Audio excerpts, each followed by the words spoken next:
ما تقوم يا ابني تجيب لنا لحمه العيد يا ابني. ماشي يا ام، كل سنه وانت طيب. 500 جنيه اهوت، هات لنا 3 كيلو. 500 جنيه يا ام اللي يجيب 3 كيلو لحمه. طب هعمل ايه يعني؟ تعملي هعمل ايه؟ ايه؟ ما يجيبوش الكيلو اللحمه ب 350 جنيه يا طيب ام. كمل يا ابني. كمل يا ابني. كمل عليهم اكمل يعني اكمل قد ايه عليهم انا؟ لحمه ايه ده؟ فلوس. مش هيكفوا دول 3 كيلو يا ام. خلاص هات على قده.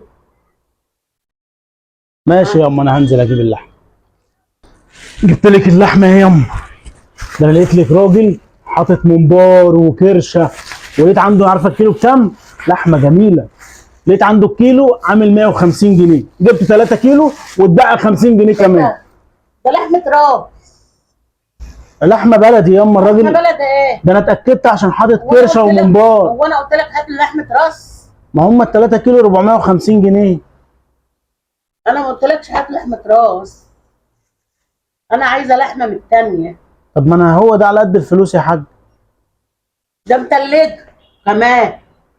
ما هو كانت عنده هي دي اللحمه اللي كانت عنده، طيب انا ما قطعها لي. قلتلكش هات لي لحمه راس، انا قايله لك هات لحمه بلد.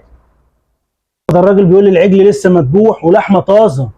ازاي لحمه راس طازه ومتلجه؟ ما اعرفش، هو اللي قال لي كده. خد ارميها في وشك، مش عايزه لحمه راس.